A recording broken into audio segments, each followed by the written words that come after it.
अस्सलाम वालेकुम। बचपन में एक नज़म हमें बड़ी याद करवाई जाती थी, बुलबुल का बच्चा। खाता था खिचड़ी, पीता था पानी, गाता था गाने मेरे सराने। तो अब बुलबुल का बच्चा बड़ा हो गया है। तो आज मैंने इसी बुलबुल के बच्चे पे थोड़ी-सी तबासमाई की है, लेकिन ये थोड़ा-सा बड़ा हो गया है।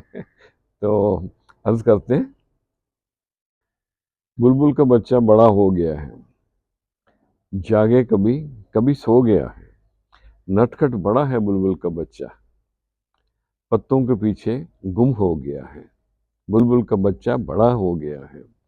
खाए ना खिचड़ी ये अलबेला पंछी, खाए ना खिचड़ी ये अलबेला पंछी, अंजीरों का रसिया ये हो गया है।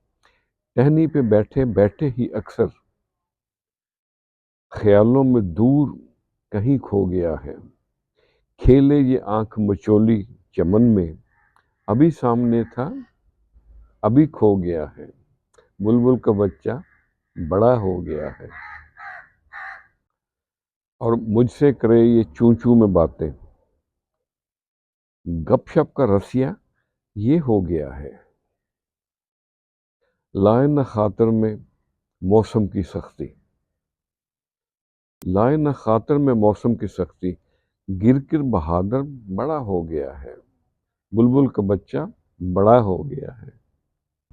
करे अटकेलियां गुंशों से ये, कलियों का शहदाई ये हो गया है। और आशियां से उड़ा ना आया वापस, यादों के बीच ये बो गया है। बुलबुल का बच्चा बड़ा हो गया है। खुश रहें और सबके साथ आसानियों का सबब बने। अस्सलाम वालेकुम।